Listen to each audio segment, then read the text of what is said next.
As you've already heard in popular culture, you're your own worst enemy. The worst enemy of YouTube ads course sellers is not knowing why they're getting sales, what ad is delivering sales, what type of audience is delivering sales. And this happens because you don't have tracking in place. Now, tracking comes in all sorts of forms, but I'm going to break down why tracking is important, why you need to implement it from the beginning, and why it makes sense if you want to have your funnel to be as profitable as possible, as soon as possible on YouTube ads. Now I'm gonna have a sheet, it's gonna have some numbers. I'm gonna go over the numbers and we're gonna try to break down first why this funnel is failing, where is it failing, and what can be fixed. So looking at this sheet, right here I have the last 7 days. I have some metrics such as how much was spent, clicks, CPCs, leads, cost per lead, lead conversion rate, sales. The course price we're assuming for this example is $9.97. The revenue from those sales, the upsell price we're assuming is $2,997, and how many upsells were purchased.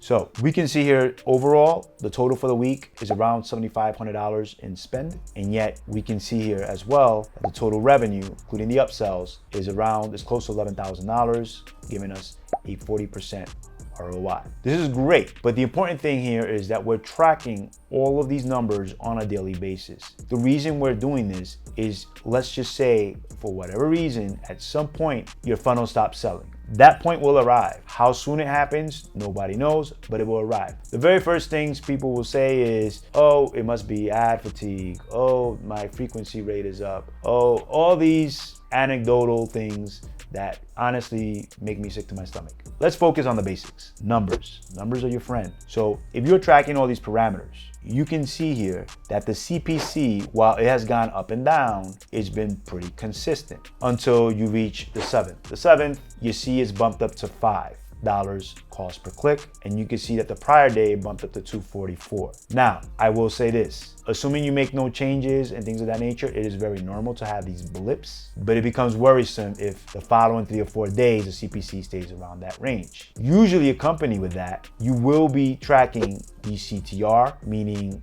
your clicks divided by impressions, and your CPM.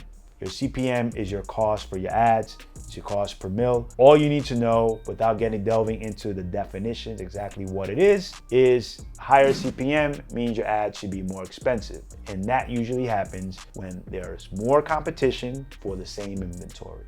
Smaller inventory, more people, higher CPMs. Usually, when you see the CPC going up like this, you will notice that your CTR is probably going down. That's usually the case. Either your CTR is going down, your CPM is going up. And if your CTR is going down, that means that's the beginning of your ad probably fatiguing. So this isn't just a guess. You see trends. Obviously here, in this example, we only have 7 days data. That's really not enough data to determine something when it's failing. However, if you look over 30 days, you look over a week, you see that the CTR is going down. It's already telling you. You don't have to look for any other metrics. It's telling you, hey, I probably need new ads. People are probably tired of watching this same ad. Because what's happening? As you can see here, in the example, your CPC has gone up, but your cost per lead, which on average was around $20, has now bumped up to $56. If that continues to happen, then there's no way that you will continue to be profitable. You were barely profitable keeping the numbers where they were. But if your cost per lead is going up, it's probably because your cost per click went up. Your cost per click went up, it's probably because your click-through rate went down. Simple as that. That's on the front end. But the reason you have all these things on the back end, because more times than not, and this is when the course seller becomes your worst enemy, is that there's a change in the funnel. There's a change in the funnel. So someone decides, hey, let me do the split test and let me not tell anybody else. Okay, so now your metrics change. Usually you start seeing that here.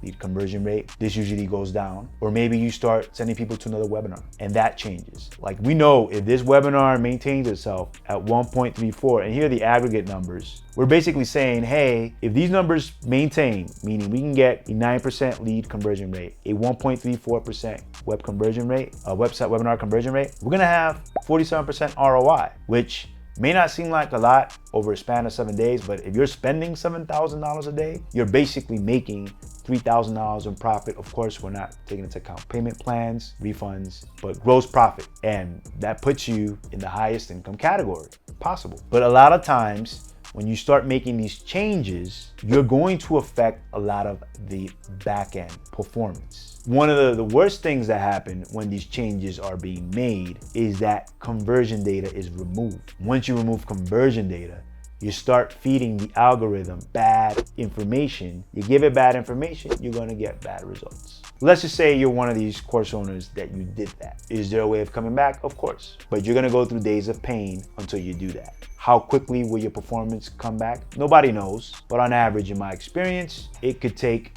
anywhere from 24 hours to 96 hours before you're back where you previously were. Sometimes when you make these changes, the campaigns don't even regain that performance. So you'll have to just relaunch a new campaign, assuming that you fix the metrics as they should have been from the beginning. And now that should work and put you where you were at before. This is one form of tracking. You're tracking your back end. You're trying to see what is going on a daily basis, because you will be able to diagnose the trends, what's going on beforehand. There's no need to go on this whole complicated journey of, was it my watch rate? Was it my frequency rate? The numbers are telling you, hey, something's going on. Once you know what's going on, whether it's on your ads or it's on your back end, then you can address those issues. Maybe attendance rate went down. Maybe less people are going to the webinar. Maybe your emails are going to spam. Those are other issues to look at after looking at the macro. The other thing to look at as far as tracking is really tagging, hey, which creative is responsible for the sale. Now, I see a lot of course owners make this mistake where you already started out on Facebook, so hey, let's just push the same funnel on YouTube. Yes, you can push the same elements to start out and test, but you'll want to separate that traffic in the beginning, because you have unless you have a sophisticated way of tagging it in the beginning, you want to separate it just to keep that data a little bit separate. Because if you look at the platform and you say, well, Facebook is telling me it's getting all the purchases, Facebook will always claim all the purchases. If you add up the purchases of every platform that you use, you will realize it's way more purchases than what's happening in real life. That's just how it works. Every platform has their own form of attribution.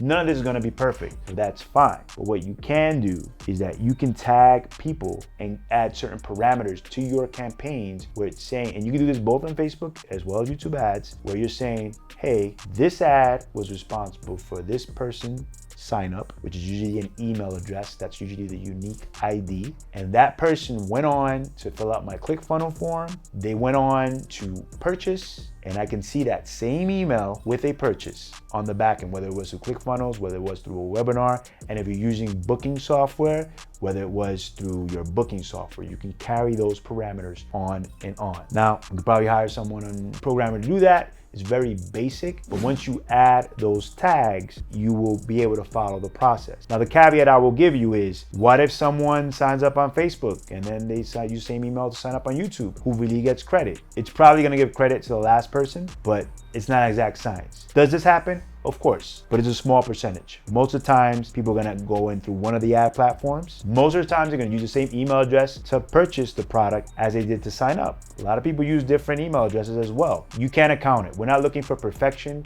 We're just looking for direction. We're looking for what makes sense and something that's gonna give us enough data to make intelligent decisions. Now, obviously, there are platforms out there, and depending on where you are as far as your budget, they can be a little bit more costly. But in the beginning, if you can use these parameters, which here in my sheet I have as UTM parameters, and you can pass these on, you can at least have an idea of what ad is generating the money that you're looking for. So the 4 common parameters you have here are UTM: source, medium, campaign, and term. Source medium, you could use whatever you want to call it. Let's just say I want to call this YouTube ads, and I want to call this CPC. Campaign, you can use tracking parameters. Every ad platform has their own native tracking parameters. Tracking parameters is a fancy way of saying a placeholder where it would generate the information dynamically, and then you can use that unique ID to go back into the campaign and match it to, oh, okay, this was the campaign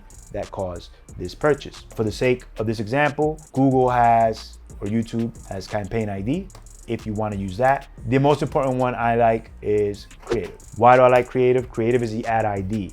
Even if you grab an ad and you multiply that ad 1,000 times, it will give you a column in Google ads in the back end where it will be ad ID and it will be unique. So that same ad multiplied 1,000 times will have a different ID. So you will know, oh, this ad from this campaign generated this sale, assuming all the parameters hold. Do they fall sometimes? Yes. But it is a short-term solution to give you an idea, and once you're generating enough profits, you can go ahead and take a turnkey solution that already exists, such as platforms, Wicked Reports, Hyros, which we have experience managing those type of platforms, and then you can see something that makes sense to you where you log into the back end and you don't have to look at the back end of Google ads or Facebook ads, but instead you look at this third-party platform, you say, okay, I need to cut spend here and increase spend there. So that's how you look at these metrics, and that's how you know how to make intelligent decisions. So please, course owner, do not become your own worst enemy. Have tracking in place, track your back-end sales, track everything that's going on. I know it seems a little bit archaic, but it's necessary because it's the only way you'll know what data you're buying, what makes sense and what doesn't make sense. And always look for trends. 1 or 2 days do not make a trend. A trend comes over a serious amount of days and you start seeing where things are falling off or things are breaking. Document when you make changes to the funnel, because whenever you make changes to the funnel, you may affect certain things, and whether you're managing the ads or somebody else is managing the ads, everything goes to crap, for lack of a better word. And when that happens, you want answers. So be careful in documenting those changes. And third, tag your campaigns accordingly across all of your traffic sources. If you do this, you at least have some information, and then down the road, when you're ready, you can migrate to a third-party platform if it makes sense, because it may not make sense for you. Like that may be enough. But if it makes sense, you migrate to a third-party platform, and that way you can see the numbers. If you don't know what's generating sales, you won't know where you need to improve on your funnel or on your creative. Now, if you want to take advantage and book a call with one of our consultants, see if our service or our course is best for you, feel free to hop on a call. It's totally free.